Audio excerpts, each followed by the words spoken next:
And now, ladies and gentlemen, let's bring our fighters out onto the stage. We'll begin with the challenger, standing at 6 feet 7 inches tall with a tremendous record of 42 wins, 1 loss, 1 draw, with 41 big wins coming by way of knockout. The 2008 U.S. Olympic bronze medalist, he is ranked the WBC #1 heavyweight in the world from Tuscaloosa, Alabama. Please welcome the former WBC heavyweight champion of the world, the Bronze Bomber, Deontay Wilder.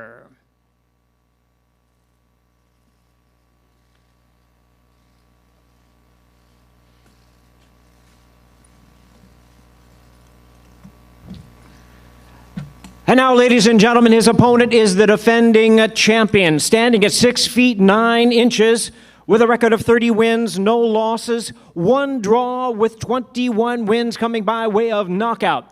From Manchester, England, here is the undefeated WBC and lineal heavyweight champion of the world, known as the Gypsy King, Tyson Fury.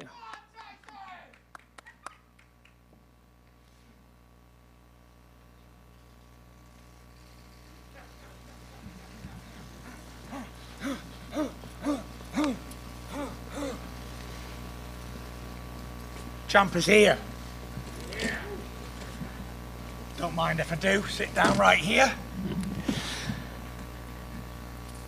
It's a good thing I checked my wardrobe. I was going to wear the same thing here today, but Tyson always wins.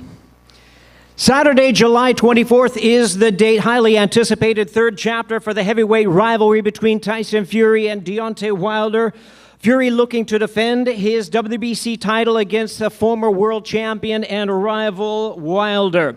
The event will be available on pay-per-view from the T-Mobile Arena in Las Vegas, Nevada, and it's all brought to you by Top Rank Incorporated, along with Bomb Squad Promotions, TGB Promotions, and Frank Warren's Queensberry Promotions in a Premier Boxing Champions presentation.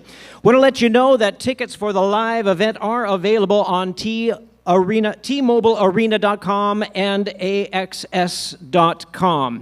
Now let's meet some of the teams that are joining our fighters here on the stage. First of all, we have the trainer.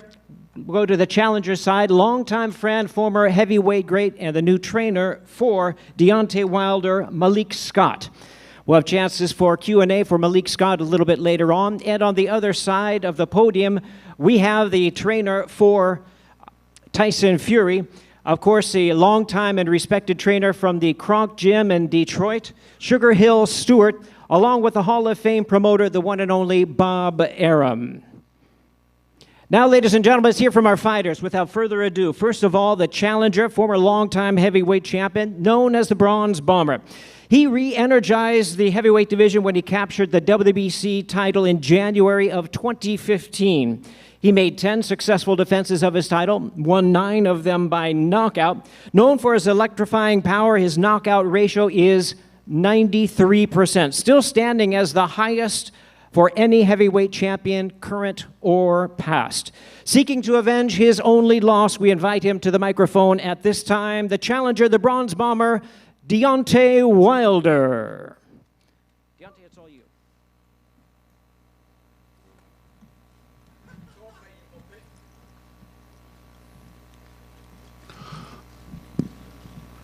I'd like to thank my Lord and Savior Jesus Christ.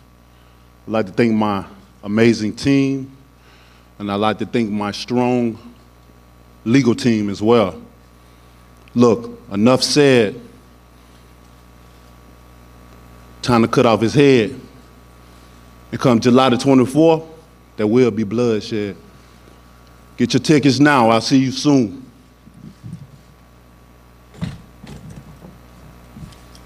Once again, we'll have opportunity for Q&A for both of our fighters following their opening comments.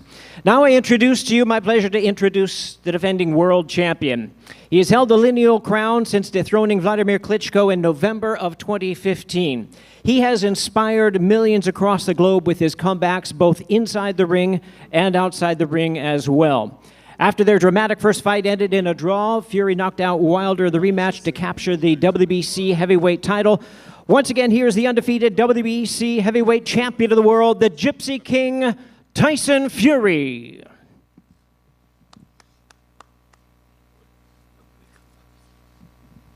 Good afternoon, everybody. Morning. I don't know what time it is. Afternoon. Firstly, I'd like to say congratulations to Deontay Wilder for finding his Lord and Saviour Jesus Christ. Before the last fight, he was comparing gods, and we know my God won, so congratulations. And after all this bloodshed stuff, not so certain. Heard it all before, to be fair. Said all this last time. Decapitation and bloodshed and all that. And we all know what went down there, so, you know, I'm sure there's a lot of people got a lot of questions and they want to know certain facts, including myself. So I'll leave the questions open to the floor. Keep it short and simple from me. Thank you very much. And reminding you, our date, of course, is Saturday, July the 21st, T-Mobile Arena. Tickets are available at tmobilearena.com for the live event, along with AXS.com. And the event is promoted by Top Rank Incorporated, Bomb Squad Promotions, TGB Promotions, and Frank Warren's Queensberry Promotions in a Premier Boxing Champions presentation. And now we turn to our Q&A session. My pleasure to hand over the microphone duties to trailblazing commentator, hostess, and reporter for Top Rank Boxing and ESPN, Christina Puncher. Christina? Go on, Christina. I wore my extra high heels for you guys. All right, so hello everyone. Before we get to sending both fighters to the media to answer some questions, I'm gonna lead a little Q&A up here, and then they'll face off for some photos, and then come down to you guys to answer some more questions. So we'll start on this side here. A new face at the end of the podium to Deontay Wilder's corner, but not to Deontay Wilder and Malik Scott. And Malik, I'd like to start with you if I could, to talk a little bit about the chemistry that you've built with Deontay. Not many people know how long you guys have actually been friends, and although not in his corner, on his side and on his team. So if you could talk a little bit about the chemistry that you and Deontay had even before he made that phone call to you at 3 in the morning to kind of made you his trainer. We always had a chemistry as brotherhood, but for this fight, one thing I can say is before Deontay and I even talked about me moving forward as far as his head trainer, I wanted to make sure that we had the same chemistry as far as fighter and trainer. I wanted that to be better than brotherhood, you know what I mean? And from ever since I've started working with him as far as training him and taking that position, our chemistry as fighter and trainer by far passes our chemistry as our brotherhood. So, you know, I'm impressed with him and how he's adapted and how receptive he is and everything. So, yeah. Deontay, last time we were up here, it was Tyson who had a new trainer sitting next to him, and you spoke about him making changes to his team, changing trainers and all that. You decided to make a change. Why was Malik the right person for the job to get it done this third time? Deontay? You said, why was I the right one to get it done for the job? Yes. I believe with a fighter like Deontay, right, he's naturally raw power. Mm-hmm. I believe someone like myself that is extremely technically sound from my own background of boxing, it just matched well. But the thing with us is the chemistry. I believe there's great fighters in the world, right, that have great teachers. But then I believe there's great fighters in the world that have good chemistry with a good or okay teacher, and that makes them, and it makes it work for them. So our chemistry is firing on all cylinders on both sides. So what kind of imprint do you see yourself making in this fight? Deontay has made the imprint. He's made the mental adjustments. All I needed was a receptive athlete. I'm not even talking about his ability and everything I've been seeing him do over the last 10 years. He's already made the mental adjustments to do everything I need him to do when we're in that ring. He's already made the mental adjustments to turn his household into his training facility. Eat, sleep, and shit boxing. And that's all I ask, and that's what I'm impressed with the most. So how would you envision this third fight? I'm sure you guys have talked about it, and obviously you're not going to give away your game plan, but how do you see this third fight going, as both fighters have been very adamant about the end goal? I only see it one way. I believe that if you let Fury just do what he want to do, then he's going to do more than what you allow him to do. I think I have no doubt in my mind Deontay is going to become two-time heavyweight champion of the world, and I believe it's going to be by knockout. And I'll send it over here to the other side now, and in Sugar Hill. Actually, before we get to Sugar Hill, we have Bob Arum on the stage also joining us. Bob, you do have the mic right in front of you. You've been a part of many great trilogies and things like that. Where do you kind of see this fight, the promotion for this fight, and how excited are you that these two are back at it, once again? Thank you. Your thoughts on the third fight? What was the question? Go on, Bob. I probably don't even need to ask you a question. You know everything that you want to say at this point, Bob. But you've been a part of some significant trilogies in boxing history. Obviously, they have one more fight to make this trilogy complete. But your thoughts on the third one, as we are about a month and a half away. All right. Well, let's be honest about it. The first fight was a tremendous fight. Tyson showed what a great boxer he was. He got knocked down twice, and they called it a draw. The second fight was, as we all witnessed, a very one-sided fight. But when heavyweights participate in a one-sided fight, it's still great because they love to see, the fans love to see the big guys duking it out. And now the third fight, based on the first two, I really predict will be bigger than the first two fights, based on the orders that we're getting for tickets.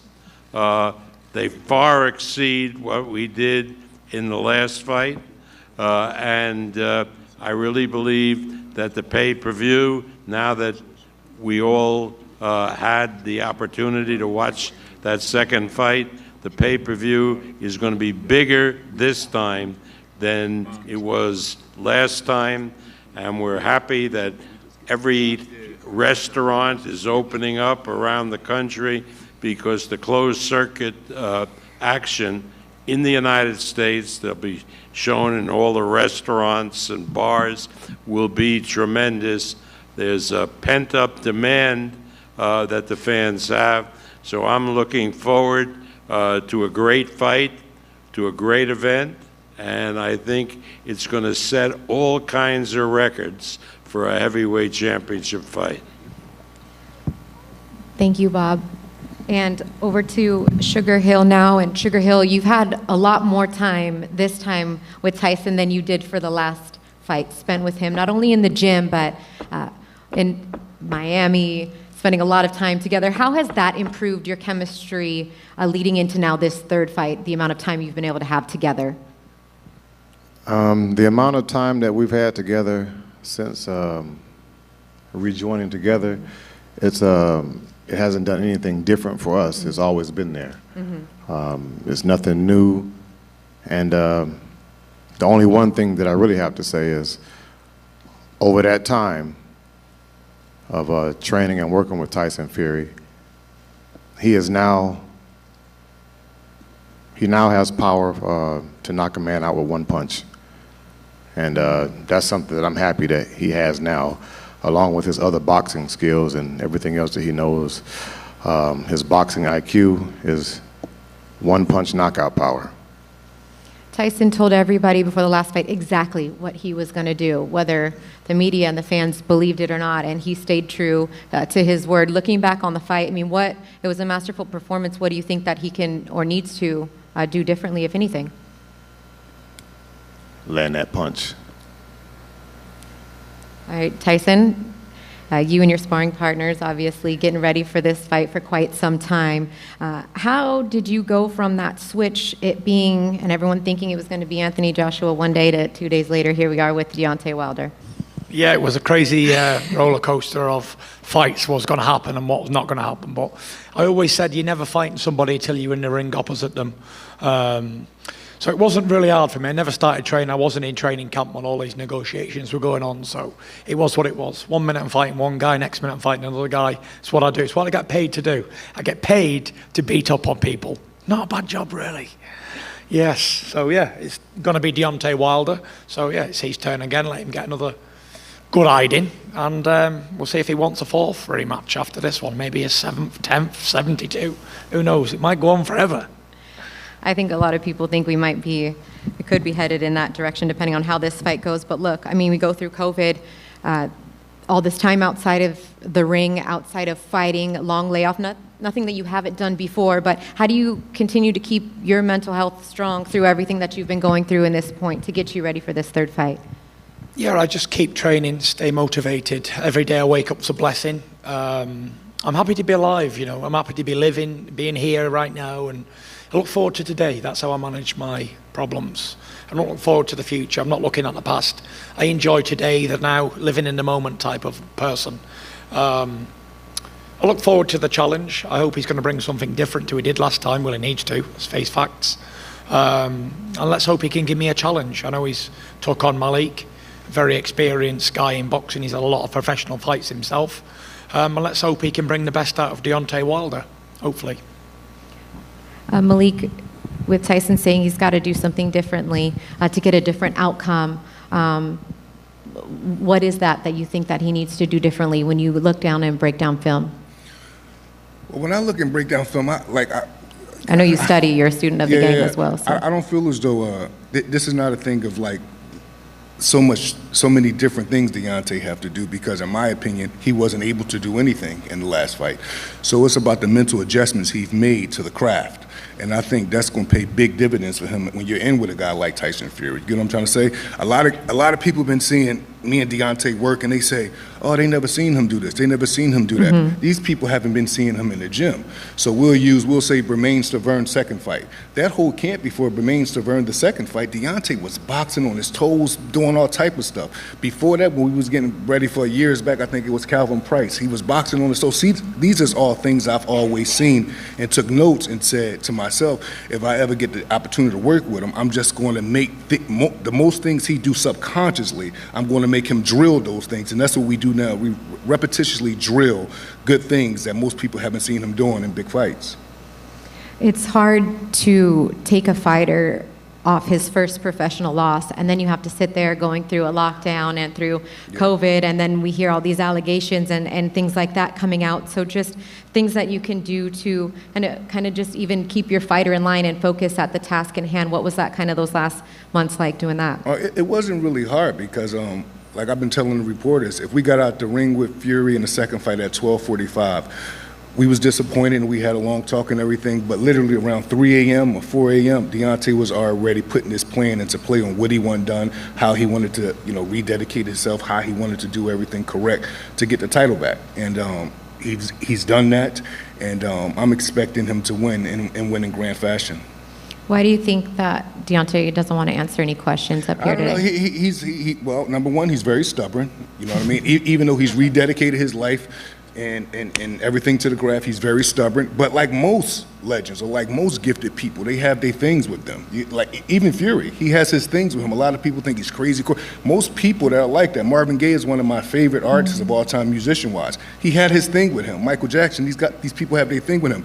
But what I do, as long as Deontay give me what I want in the gym, long as he give me what I'm asking for when he's sparring, I don't care about the stubbornness. We gonna get this work done because we got a big task ahead, and it's my job and his job to make sure it get done.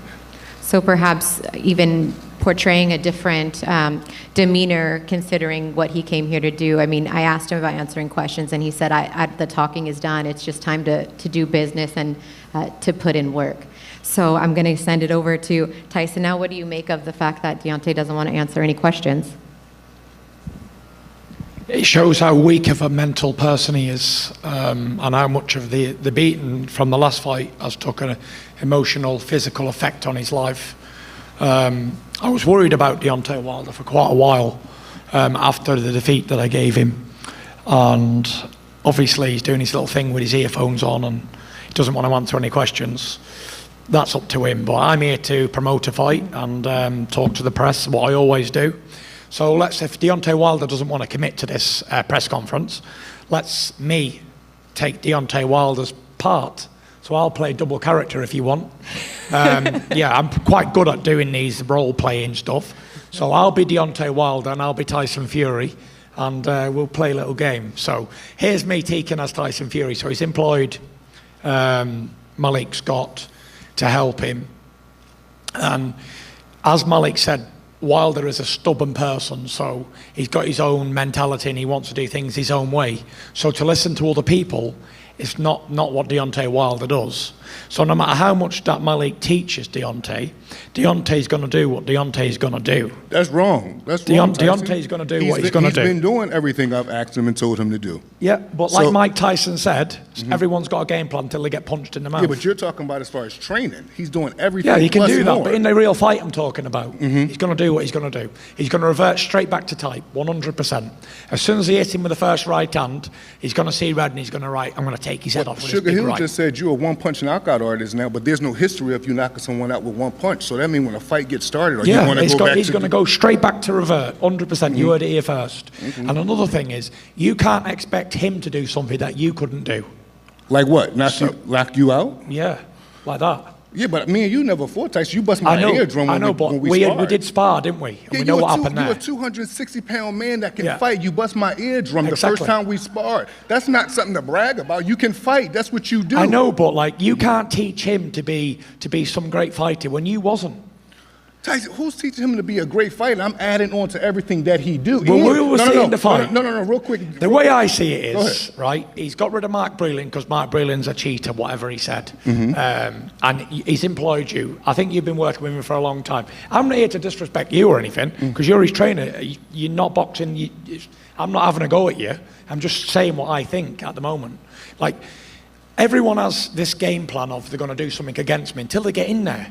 As we all know, because we've seen it so many times. Was Sugar Hill a great fighter that teaches you very well? No, he wasn't. But This is what I'm saying. So why would you say, how am I going to teach him and I wasn't a great fighter? I don't believe that. You can teach him in the gym as much as you want. Right. But as soon as he gets in the ring, Deontay Wilder's got 43 But that's knockouts. what we got the date He's for, going to though. do. That's what we're going to see July 24th. Well, we will see. But I'm going to state it here first. I'm going to stamp my claim that he's going to be the same old Deontay Wilder we've always seen. You're supposed to see that. And that's that. So, yeah, just because you both got your eardrums burst in sparring and fights, it is what it is. But I can't see him doing anything different. Maybe I'm wrong, but who knows? It doesn't matter. But see, listen what I'm saying real quick. Say if you couldn't fight and you did that to me. Yeah. I would feel like shit. I'm boxing Tyson Fury. The first day I boxed him, he bust my eardrum. Then I come back to box him again the next day. And then the next day it happened and I couldn't hear and I couldn't continue to box. That's nothing brag. This shit happens in boxing. Of course. But you're bringing that up as if No, like... you brought it up. You said I popped your eardrum. I didn't mention it. No, but you just said, well, if he's getting bust up in sparring or if he's getting bust up in a fight, that's on them. Yeah, but you bust my ear. It's okay, though, Ty. That's what happens in boxing. I didn't mention the ear You busting. just did You at did. the end. You just did at the end. You started with the ear busting. I didn't mention it. Okay. But as we're on the topic of ear busting, don't we find it funny that I busted both of these guys' eardrums, trainer and fighter? Crazy. Statistics. Tyson Sugar Hill. I'm going to be aiming for Deontay Wilder's ears in the next fight. Burst. Tyson, you talked about, and Sugar Hill has talked about developing that one-punch knockout power. You said exactly how the last fight was going to go. I went back and watched all the press conferences, and it went exactly how you said. So is it going to be, in your anticipation, a one-punch knockout, or how do you see this third fight I'll tell you how I playing see out? it. And I gave my game plan away the first time because he wasn't good enough to do anything about it. And I'll do the same thing this time because he's not good enough to do anything about it. Deontay Wilder's a one-trick pony. He's got one-punch power. We all know that. Great. But what I'm going to do to Deontay Wilder this time is I'm going to run him over as if I'm an 18-wheeler and he's a human being. And I guarantee you he does not go past where he did before. Because before I only had 5 or 6 weeks of practicing what I was going to do to him. This time I've had 18 months of practicing what I'm going to do to him. So I anticipate it's going to be like an 18-wheeler running over somebody. And that's what you're going to see. I'm building my weight up. I'm trying to get up to 300 pounds for this fight. Because I'm looking for a big knockout straight away. I don't believe he's mentally, physically, or emotionally involved in this fight. I think he's doing it for the wrong reasons. And when people do things for the wrong reasons, they always wind up getting hurt. So we'll see on fight night if I'm a man to my word and if I can run him over quicker than round 7. And I think I do, for sure. Malik, I'm sure you guys were always confident because Deontay's plan was always to get this third fight no matter what was going to happen. So if I can just ask you one more time to respond to how Tyson Fury believes that this fight is going to go down based on what you guys have worked on. I'd imagine you say no way. You asked me what do I think of Tyson's prediction? Yes. I think it's just cliche. A fighter is supposed to think he's going to, especially he had a good night the last time. He had his best night on Deontay Wilder's worst night. The stars just lined up for him. That's not going to be the same in the trilogy. All right. He's not got any final comments that you'd like to make? Do you want to ask Deontay Wilder a question? I did try, but Deontay's going I'll to answer it for him. It's fine. That's okay. That's okay, you guys. Anything else, Malik, that you would like to say? No? Deontay, you're good? He's good? Anybody else? Any final comments here, since this is the one and only press conference that we're going to have here, and then we get ready to take some photos here, and then you'll have to answer from the media. Anything else? Bob, anything else you'd like to say, Bob? Go, yeah. It's going to be a great fight, and you can see Deontay Wilder is saving his energy by not saying anything. Good, maybe that'll help him in the fight. I doubt it. We'll see what we'll see on July 24th. Any final words, Tyson? Champ, I'll give you the final word. Thank you, everybody, for turning out for this one-sided press conference. Hopefully the media have some good questions and we can get some answers and stuff. All right. Well, thank you, everybody, for coming.